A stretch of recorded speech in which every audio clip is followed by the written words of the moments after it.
folkens! I må gerne komme lidt tættere på. Ikke for at se mig, men så jeg kan se jer. Velkommen til lanceringen af Aarhus Affairs. En iværksætteravis, hvis formål det er at, som det så smukt hedder, fremme foretagsomhed i feltet mellem uddannelse, erhverv og kulturliv. Det bedste felt at være i. Det er bare begyndelsen, og så må vi se, om det er starten på enden, eller... Jeg siger, det er jo ikke hver dag, at man lancerer en iværksætteravis i Danmark, heller ikke med en lokal Aarhus-vinkel, så det er lidt en sensation i virkeligheden.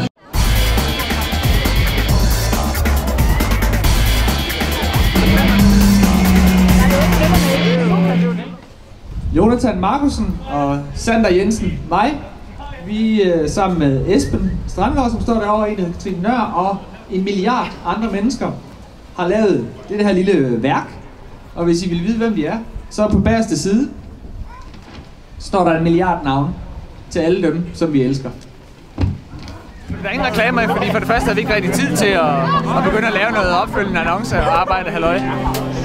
For den anden så synes vi også, at reklamer de tit er mega grimme. Yes. Ja, velkommen til alle sammen. Hatten af for dem, der faktisk laver aviser til hverdag. Det er sgu ikke helt så nemt, så man skal øve sig meget. Det er så første forsøg, og vi glæder os til at øve os meget mere på det. Det er meningen at få mere tværfagligt samarbejde mellem de forskellige sektorer, kulturliv, erhvervsliv og uddannelsesliv. Vi skal simpelthen have mere dialog. Så er det noget med silotænkning, at det duer ikke, man sidder i hver sin faglighed og ikke forhils på andre end dem, man mødes med hver eneste dag. Så skal simpelthen være bedre til at skabe innovation, tværfaglig innovation. Og det er et forsøg på lavpraktisk at starte den debat, kan man sige. Jeg vil gerne takke nogle af de gode folk, som jeg har mødt i processen. Esben Strandgaard, Center for Entreprenørskab og Innovation. Sander, som er medredaktør. Og så er jeg glad for at kunne sige, at det er altså blevet gode venner i den her proces. Og det er hele grunden til, at vi har fået lavet noget, som selvom det er hårdt arbejde, så er det en god fornemmelse i maven. Så mange af artiklerne, de har altså skrevet med den bevæggrund, at der ligger iværksættere, der lægger energi og gode mennesker bag, som vil noget med deres ting. Som har iværksætterånd kort og godt. Så det er det, avisen skal. Vi har været så heldige at få lukket en gæstetaler til her i dag. Det er ingen ringer end Aarhus borgmester Jakob Bundsgaard, som lige havde lidt tid, og hvis du gider og har tid mere. Først og fremmest et kæmpe stort tillykke. Byen har fået en ny avis, og jeg har allerede fået tykket mig igennem den, og jeg må sige, at det er imponerende, det I har lavet. Jeg synes, det at tage fat på lige netop det her tema, omkring det at skabe, det at sætte noget i værk, det er rigtig godt set, fordi det er noget af det, som vi kan i Aarhus. Jamen, der er så meget energi og så meget skaberkraft i Aarhus, at det er jo helt oplagt med sådan en avis, som den der, jeg står med her. Det er jo et bud på, hvordan man kan skabe noget og opfordre andre til at skabe noget. Altså, det er entrepreneurship. Det har vi brug for. Halvdelen af alle de nye arbejdspladser, der bliver skabt i Aarhus, de bliver skabt når man laver en avis, eller når man laver en ny virksomhed, eller finder på en god idé, som skal føres ud i livet, fordi det skal være det produkt, som alle har brug for. Så vi har brug for iværksættere, vi har brug for at være rigtig dygtige til at skabe sammenhæng, skabe nye typer af samarbejder på kryds og tværs i vores by.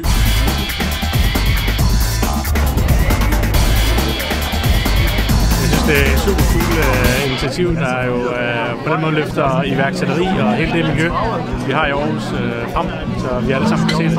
Jeg selv begynder at interessere mig rigtig meget for miljøet her for cirka 1,5 års tid siden, og der findes utrolig mange kræfter, der bobler i vores by, og det her er et eksempel på. Så det handler om iværksætteri, og det er iværksætteri. Det synes jeg er ret godt. Det må jo også være dejligt som borgmester, sådan noget der, det kommer nedefra. Nu er kommunen selvfølgelig rigtig meget med ind over universitetet, men det lugter jo græsrødder. Jamen det er jo græsrødder, altså det er jo dem, der har skabt alle idéerne og også har ført dem ud i livet. Vi har bakket op de steder, vi kunne, og også været med til at sikre, at man kunne føre projekter helt igennem. Og det er jo en del af det at være iværksætter, det er også at skabe opbakning til sine idéer, og det har de været enormt dygtige til. Men jeg synes på alle mulige punkter, så flytter vores by. Så nu, jeg synes, der er en eller anden tendens til, at vi er ved at smide noget lillebror over for København. I virkeligheden så oplever mange, der måske mere orienterer sig mod Berlin, Hamburg. Er Aarhus ved at slippe af med sit Lillebror-image? Det har vi slået af med for lang tid siden. Det beskæftiger vi os ikke med.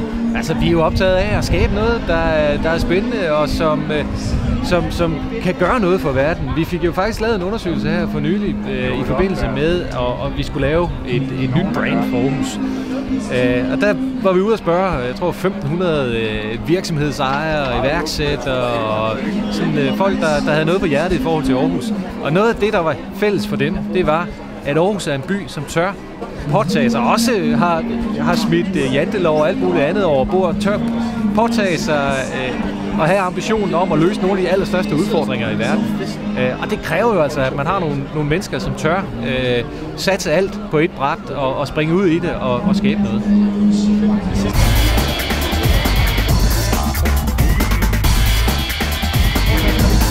Jamen, Aarhus er jo universitetsbyen over dem alle i landet, og vi vil gerne være en iværksætterby også, så derfor vil vi jo gerne få de universitetsstuderende ud af de gule mursten, ud i byen, ud i de kreative miljøer, ud i IT-miljøerne, simpelthen ud, hvor de kan komme ud og blive iværksættere. Så derfor har vi prøvet at lægge en vinkel på en avis, der kigger på erhvervsliv, på uddannelse og på kulturliv. Dem til at arbejde sammen og så skabe noget. Hvordan ser du de studerende som entreprenører? Jamen, de studerende i Aarhus er jo, for det første er der jo næsten 50.000 af dem. Så det i sig selv gør, at de har en enorm betydning for byen, men jo også den energi og den viden og det engagement, som de repræsenterer. Altså, det er jo typisk sådan, der også inden for forskerverdenen, at man får de allerbedste idéer, mens man er ung, og så, hvis man er heldig, så kan man få lov at arbejde videre med dem resten af sit liv. Og derfor er det at have rigtig mange unge mennesker, som er målrettet og engageret i det, de laver, det er jo helt afgørende for, at Aarhus har udviklet sig til den by, vi er, og at vi kan nå de ambitiøse mål, vi har sat for vores udvikling. Jamen, vi har jo nogle spændende miljøer rundt omkring. Universitetet gør jo også en stor del ved det. Vi har studentervæksthus Aarhus, hvor man er studerende, man kan gå derhen med en idé, eller bare med en snoren i maven om, kan jeg være iværksætter. Og så kan man rent faktisk forfølge den her idé, drøm, følelse, hvad det nu er, og så bliver man hjulpet videre. Og hvis man har det drive, hvis man er ildsjæl, så kan man jo gøre, hvad man vil her i verden. Det er jo fantastisk. Du læste dit indlæg, eller det der, hvor du blev interviewet sammen med Tommy. Så siger du noget med, jamen, hvorfor ikke fylde stederne med iværksættere i stedet for at have tomme lokaler? Er du ikke bange for, at du har en masse iværksættere, der kommer og besætter det hele i morgen, når de nu har læst det? Jo, det vil være super fedt, så bare kom an. Nej, jeg synes, at det er helt rigtigt fra hjertet af. Jeg synes, vores land er i en... Jeg er selv træt af at snakke om finanskrise. Jeg er selv træt af at snakke om alt der er gået galt. Altså, gør nu noget ved tingene. En udlejer kan få liv i sin ejendom. Han kan vise den frem. Når man putter iværksætter ind i en ejendom, så får den pludselig noget magi, så bliver den interessant, selvom den måske i virkeligheden er røvsyg. Så alle de udlejere, de skal bare proppe nogle iværksætter ind i deres tomme lokaler.